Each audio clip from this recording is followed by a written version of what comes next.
Throwdown Nation. Throwdown Nation. It is a Monday night. It is a Monday night. And we hang on. I can hear you. Well, no, it's not that. It's just everything is feeding back.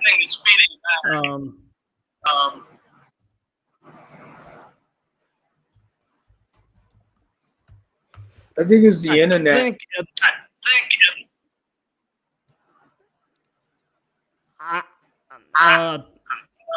I think the audio on your. It's showing that it works. So the signals, all the bars are there. No, I know that, but what I think is going on is I think the audio on your end is feeding back. Do you have any earphones or anything you could put on? Yeah.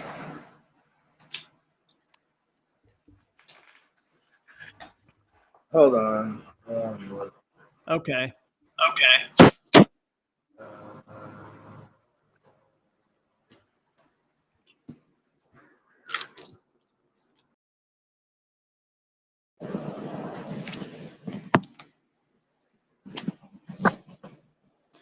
What about now?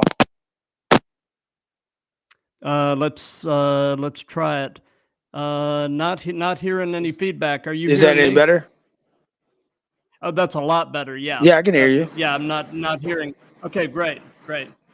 Anyway, Throwdown Nation, sorry about that. It is a Monday night, and we are live with episode 43 of the Throwdown. And tonight, it is my pleasure to have with me from the great state of Florida, professional wrestler, promoter, and co-owner of Atomic Legacy Wrestling, Mr. Jason Dugan. How you doing, Jason?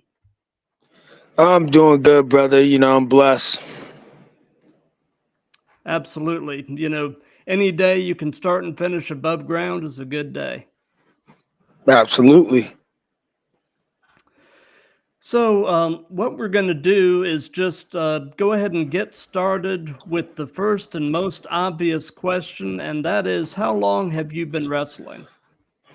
7 years. I've been doing a good 7 years working the territory.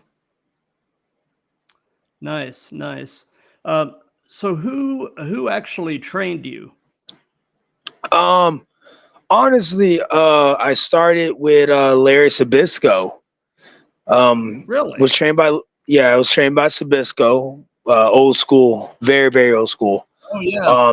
Yeah, the living legend. Yeah, absolutely. And then Matt Morgan, I trained underneath his toolage for 6 months. And then I was trained by Alex the Pug Porto. And then from there, I was trained by Low Key, Deanna Perrazzo, Jack Gallagher, Cedric Alexander.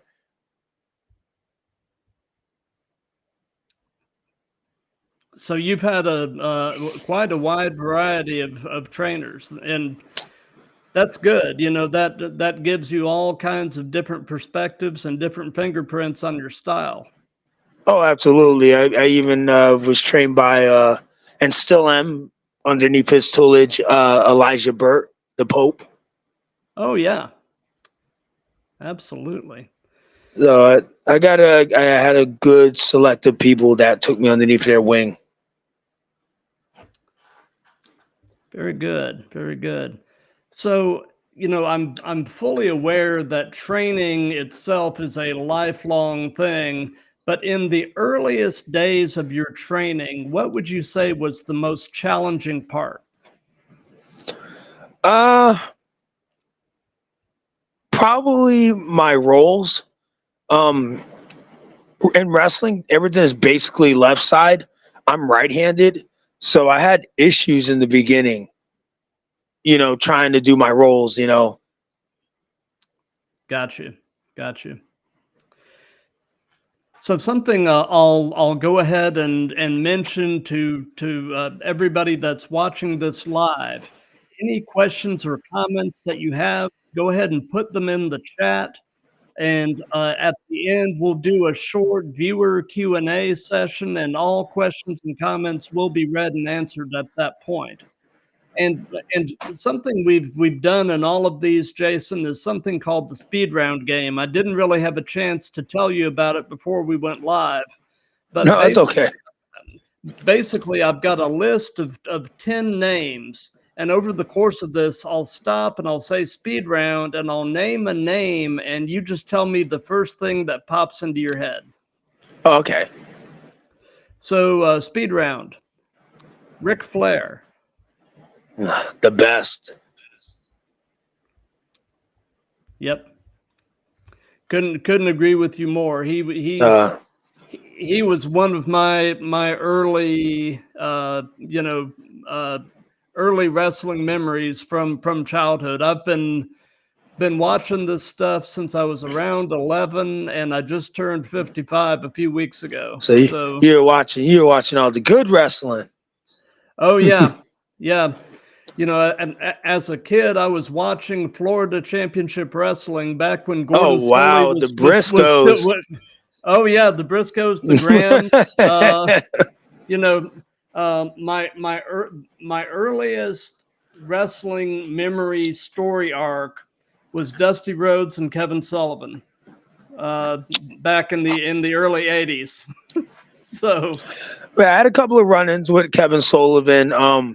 Great guy, God, bless his soul.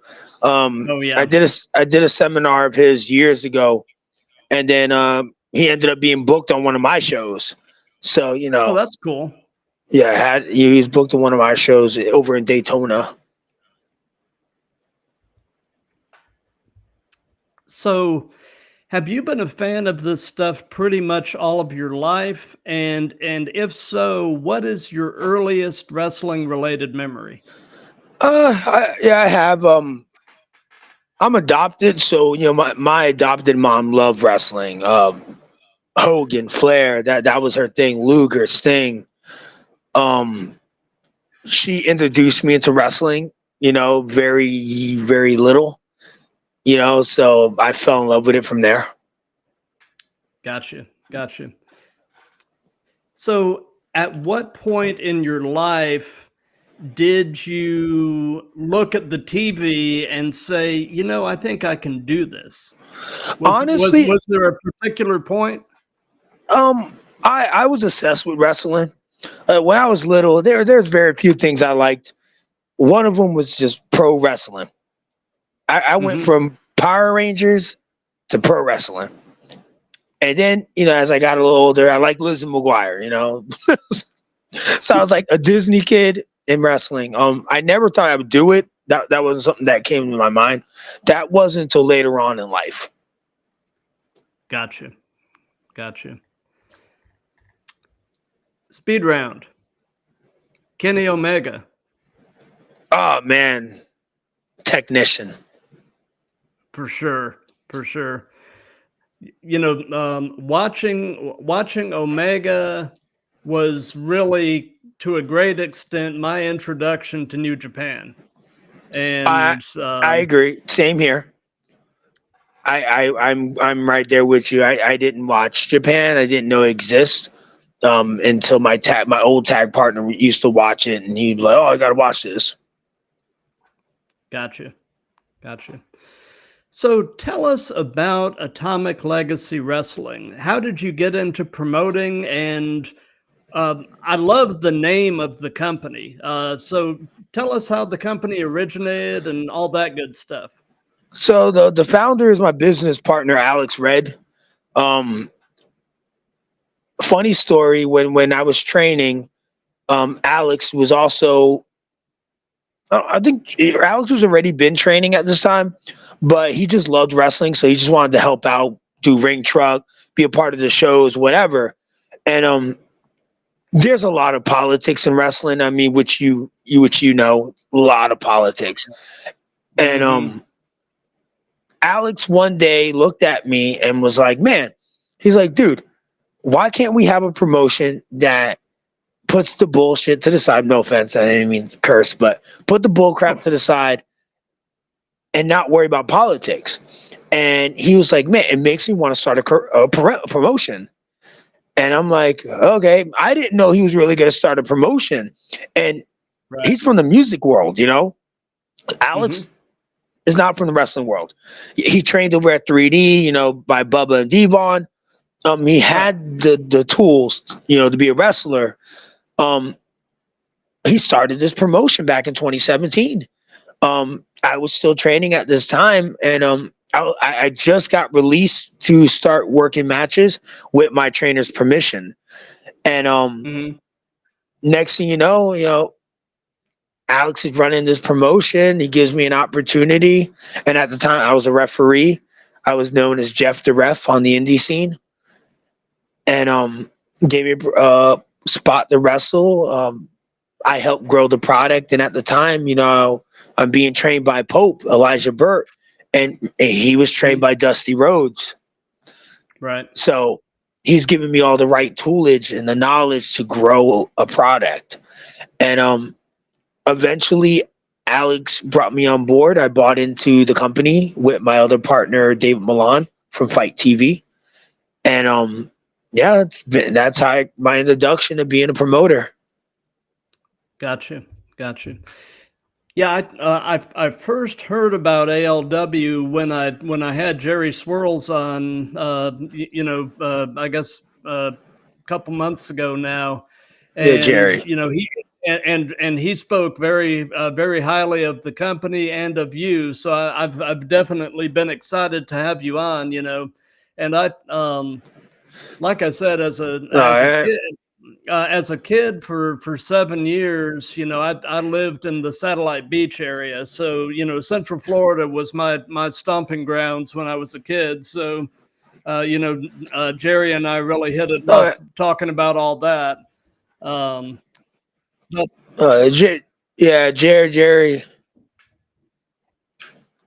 Jerry Swirls. Yep. So I know also that you're in a tag team, Brothers in Arms, with my recent previous guest, Money Making Jay Guzman. Tell me about all that. Well, Brothers in Arms was a thing before Shay got in. I met Shay actually at the WXW, the Wild Samoan camp. I've been wrestling there for quite a while. I might have been the cruiserweight champion at the time. I'm not too sure, but I was another wrestler. The son-in-law Alpha was like, man, you know, if you put him in Brothers in Arms, I mean, you guys look like a team. You know, it would work. And me and him hit it off well. We're from New York, you know, Long Island, so you know it worked. Yeah, he's a good dude. Very good dude. Love Shay to pieces. Yeah, he thinks very highly of you too. He's a good dude. My job as a promoter and a wrestler is to pass what I know. Shay's learning, and he's got a future ahead of him if you just slow it down. You know, just slow it down. You'll be just on point. I mean, I have a lot of business dealings with ALW, between Fight TV, TNA. I'm doing a lot of different things. Gotcha. Speed round. Tony Storm. Oh, Tony Storm. Damn, I love Tony Storm. Genius. Yeah, she has been really doing some good work with the whole Timeless thing she had going in AEW. Yeah, she's took that gimmick. I'm not a fan of AEW, honestly, but I love what she's doing. And I'm glad they gave her a platform to do it, because, you know, WWE being oversaturated with female wrestlers, you know, she didn't really get the spotlight. So I am glad that she got it finally at AEW. Absolutely. So, away from wrestling, Jason, what are some of your other hobbies and interests? Honestly, man, I'm a very simple guy. I like to play video games. I'm very invested in dogs. I love dogs. I got 3 rescue pets right now. Those are like things I'm very passionate about outside of wrestling. Um, Animals and playing video games. I don't really party or anything like that. You know, I've reached a level in my life where I don't care to do that. Gotcha. Um, like a backstory of me. You know, I grew up very rough. Um, very very rough. So my hanging out days are like to me over. Yep.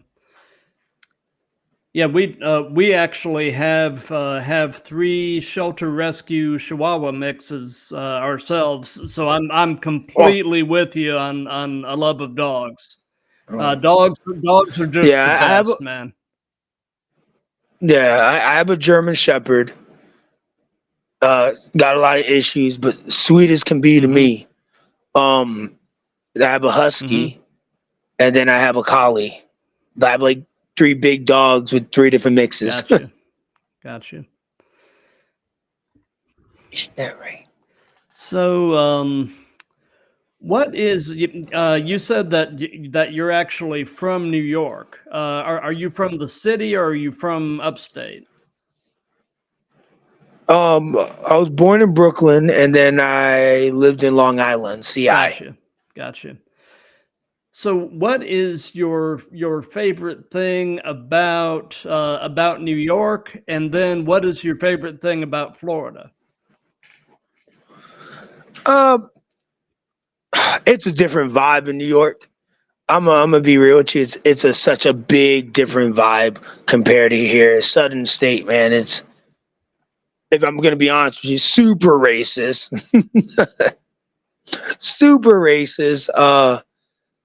It's just compared to New York, I don't remember dealing with racism in New York really like that because there were just so many, you know, races there. Gotcha.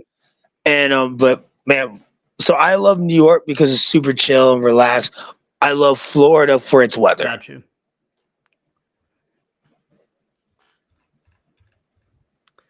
So, speed round.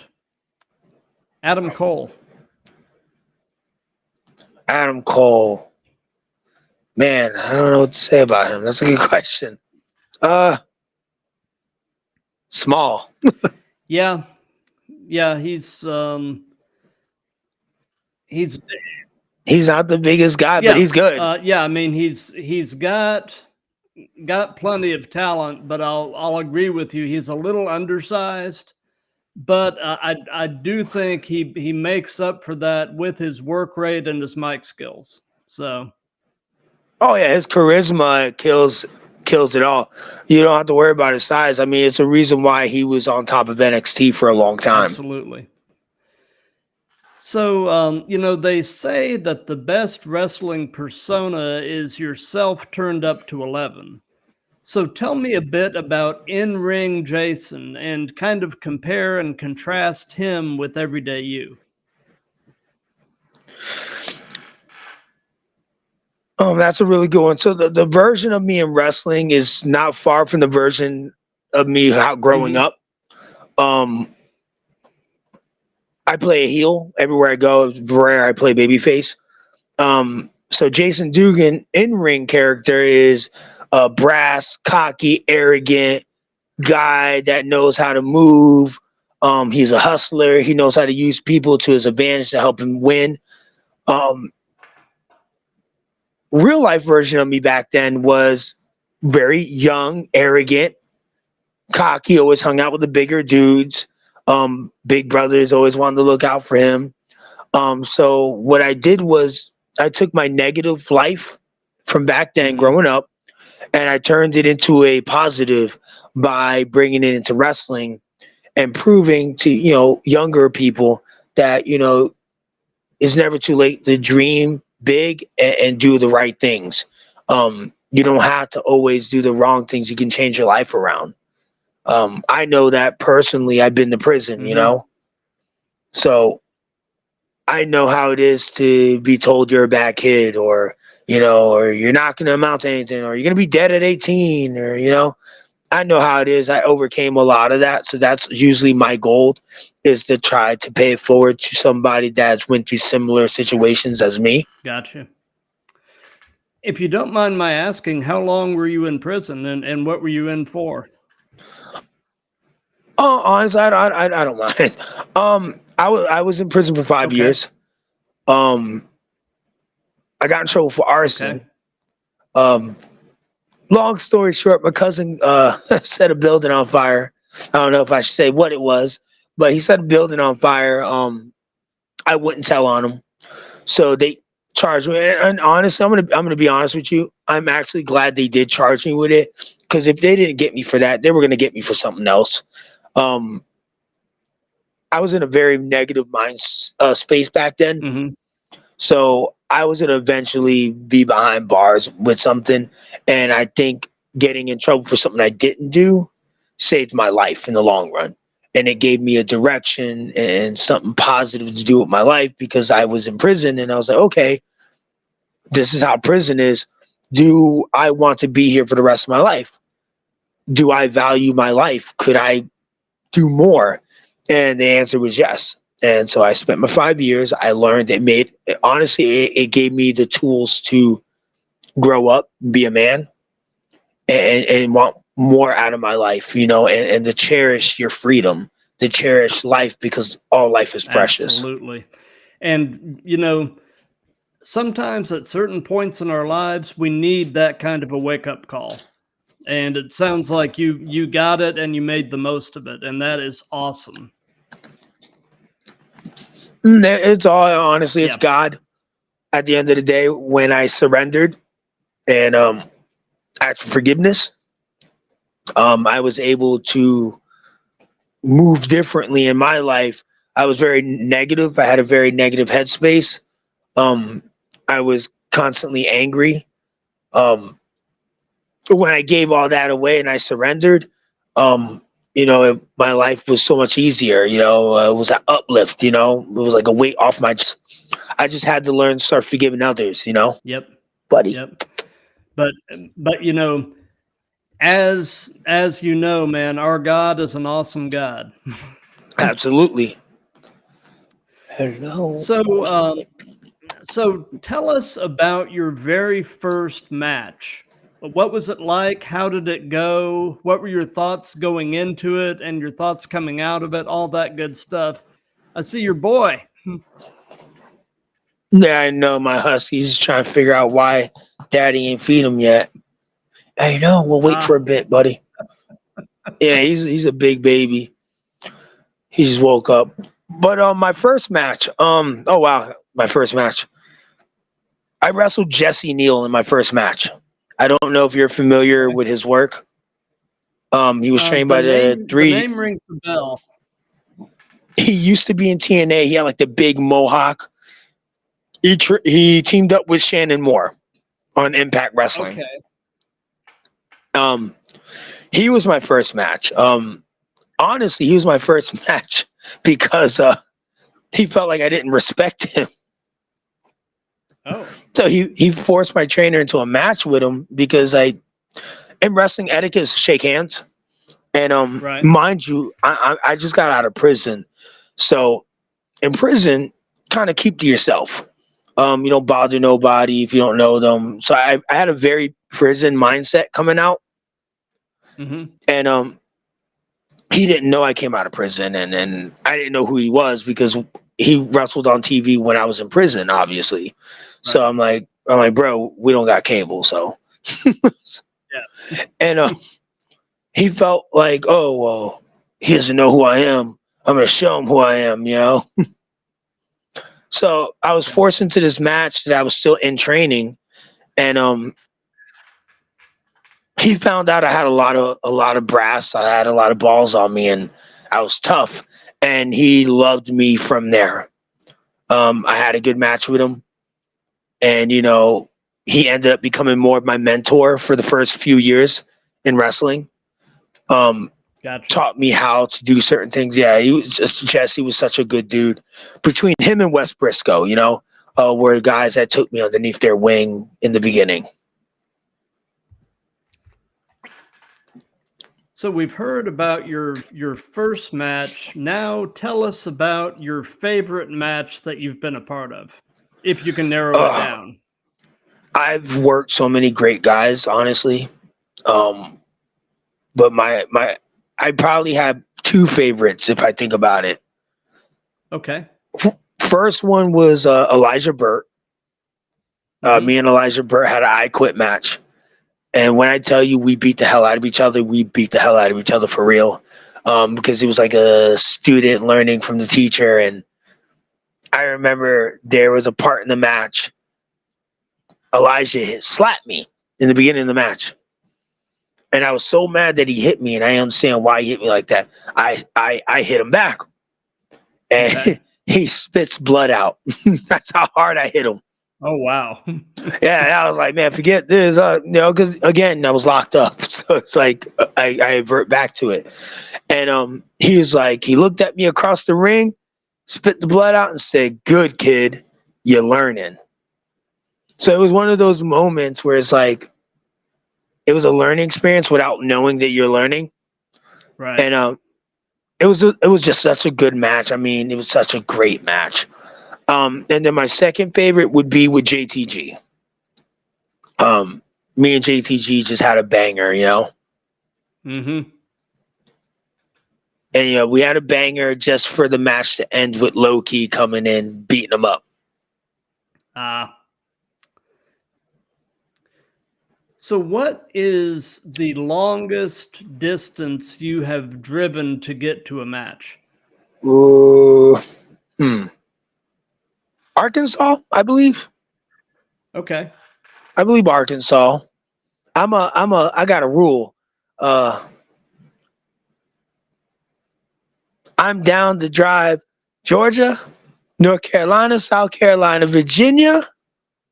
But anything further than that makes me a little iffy. Maybe Gotcha. Tennessee. Tennessee, I'm down to do. Gotcha. So Arkansas was a little bit outside of your comfort zone. Yeah, it really was, dude. It was such a long trip. And I still do business with them, but I normally fly. Gotcha. So I know that really the two main ways of preparing for a match are either working it out with your opponent in the back or just deciding to call it in the ring. Do you have a preference between those two methods? I can do both because I was trained very old school. Mm-hmm. If you just tell me what the finish is, we'll call it. I normally don't call what I do in heat anyways. I will tell you I might do this or I might do that. I'll let you know. That's how I do it because I want to feel the crowd out. Gotcha. I know a lot of people feel comfortable calling it in the ring. I do too. Like I can tell, like my partner Shay has to call it in the back. I'm talking about he'll call like 3 or 4 times to where they'll call it one time to me and I'll walk away because I remember the match. Okay. Well, I don't need to call what I need to do. So okay, thanks. Shay, he'll ask you like 5 times. It makes me laugh. He's like, so when is this? I'm like, bro, this is during the shine, bro. The shine. That is what they're doing. Yep. Speed round. Xavier Woods. Oh, man. Lovable. Yeah. He has made a career out of being lovable. I randomly ran into him a long time ago, and it was our first encounter. We were staying in the same hotel on the same floor, everything. He just got done. I feel like he was doing SmackDown or something, and I just got done doing tapings with MLW. So he saw a Nintendo Switch in my hand, and he's like, "Bro, what kind of games you got in there?" That was Xavier Woods. Yeah, absolutely. And then I seen him. Yeah, then I seen him again at CEO Gaming because I used to do the ring setup for CEO Gaming, and Mhm. he would always remember me after that. He's like, "Hey, you had the Nintendo Switch, bro, right? You're the guy at the hotel." Yep. Yep. Yeah, but lovable. For sure. So, if you have worked in other countries or cultures, how do you handle language barriers when interacting with fans or even working with your opponents? Uh, so I really haven't had to deal with the language barriers yet. Once maybe, and Okay. that was a Spanish show. Uh, this is why I'm glad I have a tag partner that speaks Spanish. Yeah. Uh, so it was funny. We had this match with two Spanish. They spoke no English, and I'm Okay. like, crap. I'm in the ring with these guys for the double down. So I told Shay to tell them, hey, listen, when I yell Feliz Navidad, that means double down. And Shay's like, are you serious right now? I was like, yeah, tell him I said Feliz Navidad is the code word for double down. So he tells him Feliz Navidad is the code word for him for double down. So I guess I just use code words. Did he say how they responded to that? They just smiled and went, see, see, see. I was like, yeah. Feliz Navidad. So you can hear me in the ring. It was during the about to be a double down. I started screaming, Feliz Navidad! Feliz Navidad! And I can see my partner just looking at me with so much disgust. He had so much disgust in his eyes. He's like, yo, this dude's a clown. So, Needless to if say, it you was a could, good match. oh, no doubt, no doubt. If you could only be one, would you rather be great in the ring or great on the mic? Dang, not to be cocky, but I'm really good at both. Hey, that's a blessing. Yeah, because usually people are not, but I'm very good on the mic. And then my psychology is on point in the ring. But if I had to choose one, because if I didn't have any skills, Hmm. the mic. And the reason why is because I can be the most trash wrestler, but if I have charisma and I can talk, whoever's booking me, whoever is trying to market me, can sell me to anybody just because I can keep people entertained. Absolutely. So, what has been your most unusual encounter with a fan?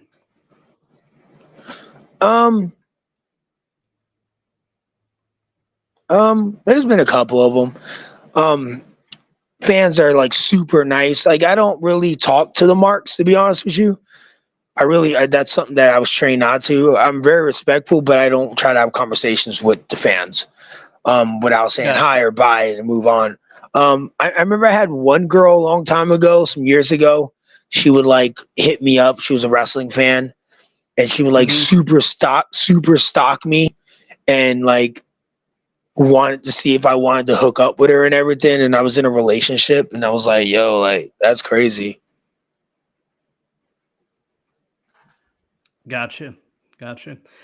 You know, it's funny, the good in the ring or good on the mic question. I've asked that to every one of my guests, and it's almost a 50-50 split. I find that question just really interesting because, like I said, if I were to work out the percentages, it's about 50-50. Well, people usually that pick the mic and they have to pick one, they know that they can keep a job being on the mic. You could be a great Right. wrestler, but if you don't have charisma, your shelf life is very short Gotcha. because you So can can get a good wrestler anywhere. Right, right. So, can you share an example of a time when you had to completely improvise during a match? Like elaborate, like when someone screwed up or something. Yeah, when something went sideways in the match and you had to completely sort of figure out how you were going to salvage the match. Oh man, I can't even really think of that one. Pretty much every match kind of goes that way if things don't go correct. Um, it's usually multi-man matches that happens for me. Um, I just learned the formula not to get mixed into the craziness of everybody fumbling the ball. Gotcha. Um, but I can't really think of one that was really hurtful. I know recently me and Shay did a tag match against Ariel Dominguez and Ryzen, Mm-hmm. and I remember somewhere Ariel forgot his spot, and I can hear Ryzen screaming, "Where the heck is Ariel?" Because he was supposed to jump on Shay and take him down, and then me and Ryzen was going to finish off the match. But nothing as of recently where it was like, oh man, it stands in my mind. Gotcha. So, in terms of your in-ring work and your promos, who or what would you say are some of your influences? And it can be other wrestlers, it can be pop culture, any of that. Um, Honestly, for me, it was Flair and Hogan. okay. That was my inspiration on promos and a little bit of The Rock. Mm-hmm. Um, Man, it was just a few guys I enjoyed and I was able to like make it my own. Jericho, Rock, Hogan, Flair, um, R-Truth when back in 2002 when he was in TNA. Mm-hmm. His promos were just amazing, the gimmick he was playing. Those were guys that I was able to like really learn from on timing, the cutting promos, especially Flair when he was with the Four Horsemen. Mm-hmm. Flair and the Four Horsemen promos were just amazing. Absolutely. So, do you have an all-time favorite match as a fan? A match that you could have watched it a million times and it just never gets old, and there's always some new little nugget you can pull from it. Uh, Hogan and Rock was one of my favorites. I've probably seen that match so many times. Just they didn't have to do anything to keep the crowd standing. Right. That first shove off that Hogan did to him, people just lost it. And I remember thinking like, "Oh wow, that's so cool." So that Hogan and Rock WrestleMania 18. Gotcha. And this can be present day or past. Who would be a dream opponent for you? Who would Jason Dugan love to work? Honestly, I've had the honor and pleasure to work a lot of my dream opponents from JTG and Elijah Burt, especially JTG was like my 4 years in the making match. Um, but if I had to choose someone else, it would be Homicide. Homicide? Homicide, there's so much similarities between me and him. I think Mm-hmm. Homicide would be my dream opponent. Gotcha. Gotcha. So you've been doing this for a number of years now, so this probably applies. And that is, what hurts right now? Uh, Nothing hurts right now as of late. That's Usually good. it's the neck. Mm-hmm. Sometimes the back is a little sore from all the bumping, but I'm feeling pretty good. That's a blessing. Yeah, surprisingly, right? So what is the most significant injury that you have suffered wrestling or training? Mm, my wrist. I haven't taken really severely anything.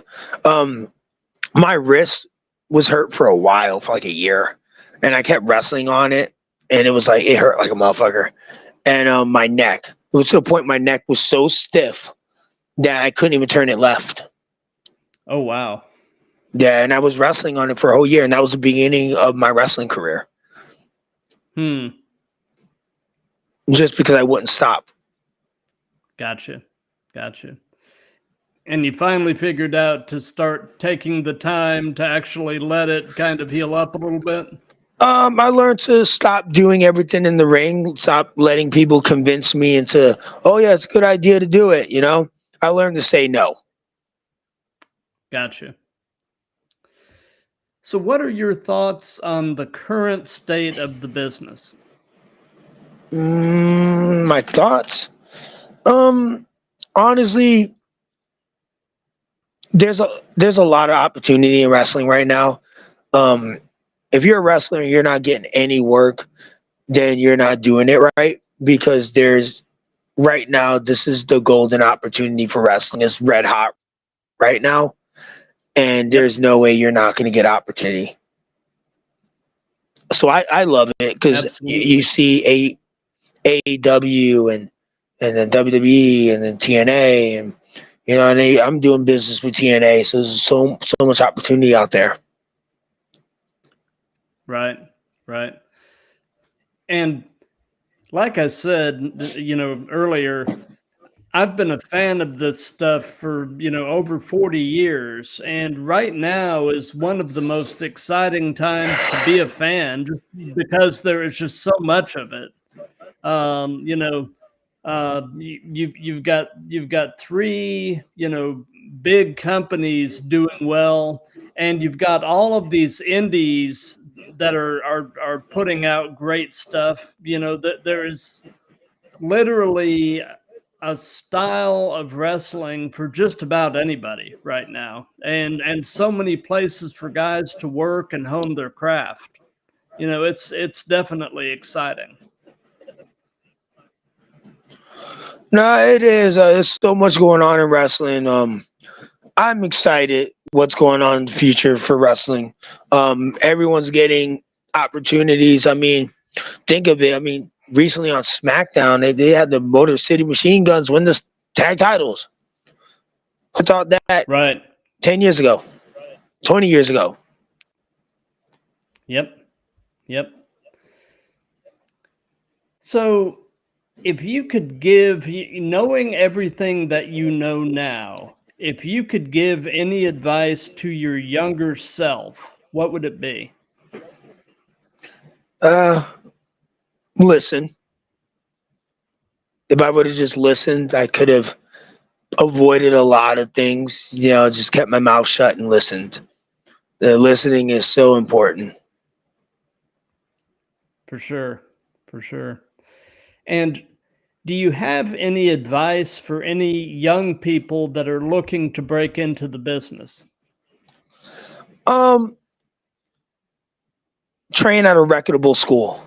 Train from someone that has been in the business, that knows the business. Someone reputable, not somebody from the backyards, not no backyard wrestling. Somebody that can actually help you own your craft. That is always my advice to people, to really look into the trainers before going into any school. Gotcha. So do you have a favorite move, something you just really enjoy doing? And on the flip side of that, is there a move that you won't do, or you would at least rather not do? And that can be taking or giving. One of my favorite moves I do is a flatliner into a Koji clutch submission. Okay. I love doing that move, or a cutter. I usually do a cutter in all my matches.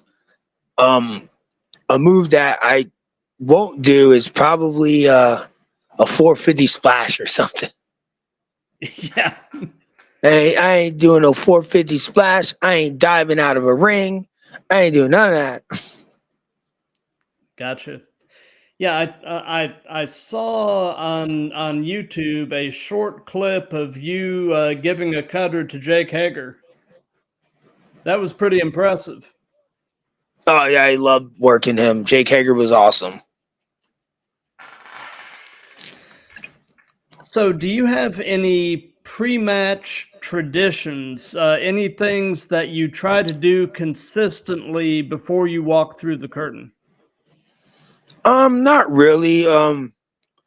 Just talk to my opponent, talk to whoever. Um, I try to leave the outside world problems out of my head going into any match. So I try to focus on what's going on around me. You know, that's pretty much my tradition. You don't want to go into a match with your head all over the place. Gotcha. So, something that we've done in all of these that's just been kind of fun is we've let the current guest pose a question for the next guest. So, my previous guest was actually a wrestler from Charlotte, North Carolina, by the name of Gary the Love Machine Strider. And he posed this question, and that is, what has been your biggest career setback, and how have you handled it? Um, I can't even think of any setbacks I've had. Um, I think oh, maybe one. Um, People, depending on, because wrestling's very jealousy. Um, I had an opportunity. I was doing business with iHeart, which I still do. Um, and someone decided to let iHeart know, like, hey, he was in prison. He's a felon. Um, and they tried to use that as a tool to ruin business that I had with them. And I was upset at first, and I was mad. Um, how I handled it was I didn't let that stop me from what I was doing, and we were able to compromise and figure out a way where I was still doing business with them, and they didn't really care about me being in prison or whatever. And I dealt with it in a very positive way instead of reacting negatively. So for a career setback, always think positively, because what seems bad now won't be bad later if you just figure it out in a positive manner. Gotcha. And that's also a really good example of not letting your past define you. Yeah, I wasn't gonna let that happen. I've had a lot of struggles in life, and I like to push forward, um, keep positive thinking, and then do the best in my life. So, since this is part of a series, do you have a question that you would like to pose to the next guest? And I can go ahead and tell you, the next guest is going to be on Wednesday. I've got a wrestler from here in the Atlanta area, uh, by the name of Jamian Watts, and he goes by the Louisiana Hot Boy. Huh. Um, And it doesn't have to be particular to him, but do you have a question that you would like to pose? yeah. Does championships and wins matter? Oh, good question. How would you answer that? Um, they don't. um, at the end, if you're looking at it in a business sense of things, um, it doesn't matter if you lose. Doesn't matter if you win. How much money am I drawing? Who's all coming to see me? Am I marketable to the promotion? Am I going to be a belt mark because I have a championship? Or am I going to worry about the money that I'm actually drawing for the product? Um, some people forget that they should. It's great to have a championship. I mean, I have many championships myself. Um, but you should think about, what can I do for this product to invest in me.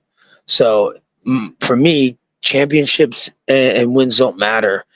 It's, what am I doing to make myself marketable and undeniable, so when they do put a championship on me, why? is this championship making me, or am I making the championship?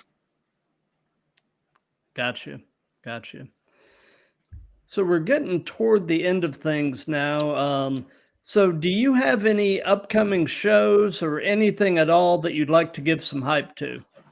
Atomic's got a lot of stuff coming up. November 9th, we have a Comic Con in Merritt Island Mall over at Merritt Island, Florida. I assume I'm defending the Hype Pro tag titles over there with Renee Michelle. And then November 30th, Atomic has Next Level in Cocoa, Florida. I'll be doing a open challenge for the Atomic Championship. And then Atomic has another show December 15th in Cocoa, Florida. We have a lot of big stars coming into that one. A couple of former WWE guys like Elias. He'll be there. Cool. The one guy who was Reggie in WWE, he did the 24/7 thing. He did all the flips. Oh yeah. Yeah, he'll be there. Sydney, he'll be there. And then, I got Champ 7 November something, which I can't really remember. So I usually stay active. Gotcha. And then January 25th next year, is it 25th or the 12th? January 12th, Hype Pro Wrestling will be doing a show. Gotcha. So yeah, you've got a pretty full calendar coming up. That's great. Yeah, it's a blessing at the end of the day. I love it. So, big wrestling related news item of the day. It was announced earlier today that John Bradshaw Layfield, old JBL, has joined the board of directors for AAA in Mexico and plans to begin trying to make major inroads in the U.S. market in 2025. What's your take on that? That it's kind of funny that JBL's the one doing AAA. I mean, think about his gimmick. Too, actually, yeah. This is the same guy who was chasing people back on the border in 2004. Yeah, yeah. Damn, Layfield. I thought there was a lot of irony to that as well. That made me laugh when you just. I was like, oh, they picked that guy. His whole gimmick was like. He was like Donald Trump, He was Donald Trump before Donald Trump. Yeah. He was chasing people over the border, you remember? Yeah. That's hilarious. I do. Good old Bradshaw. Yep. You gotta love it. That's you can't write that. No, you can't. And truth is stranger than fiction, man. Yeah, good old John Layfield. He's helping AAA come over here. Yeah, he was chasing them away. Yep. He made his WWE run doing that. Remember he was chasing the freaking Spanish people away. Remember they were jumping over the border and he was chasing them with his hat. Oh yeah. Oh man, now he's letting them come in. Yeah, he's bringing them in. Yeah, freaking JPL. Oh man, I didn't think that was going to be a thing. That's perfect. Yep. Oh, thank you for that news. Oh, absolutely. Well, Jason, thank you for your time. This has really been awesome, and I wish you the best, and I wish thank you, brother. the best. Thank you. And consider yourself as having a standing invitation to come back. You're part of the Throwdown family now. Thank you, brother. I truly appreciate that. And for those of you that have been watching this live, thank you. For those of you that'll be seeing this on replays, thank you for that. Hello. Is that my puppies? This thing's really taking on a life of its own. Like I said, this Wednesday at 7 p.m. Eastern, I'll be back with episode 44 with the Louisiana Hot Boy, Jamie and Watts.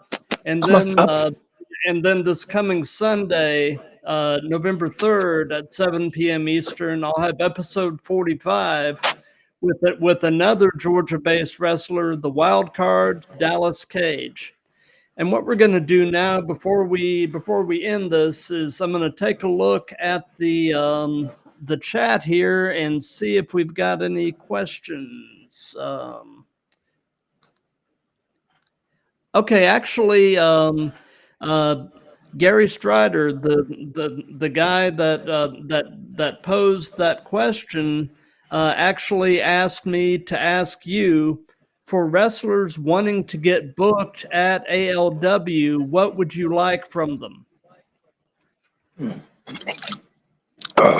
Don't bother me. I'm all booked up.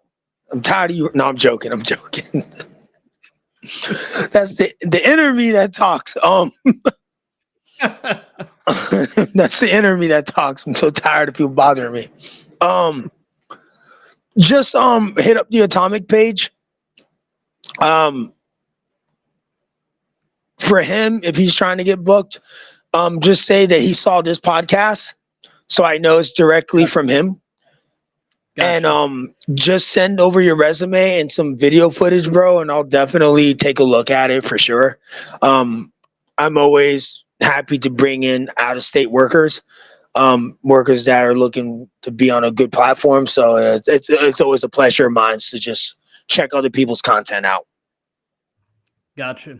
Well, I can say, I haven't seen a ton, but what I've seen of Gary's work is actually really solid.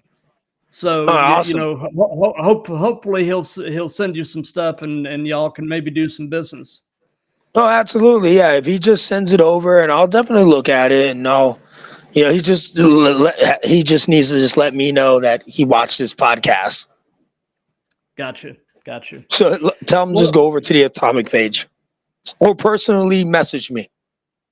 Gotcha. Well, anyway, like I said, Jason, thank you for your time, and everybody have a wonderful night. And I'll be back Wednesday night at 7 p.m. and then this coming Sunday also at 7 p.m. In the meantime, everybody just love each other.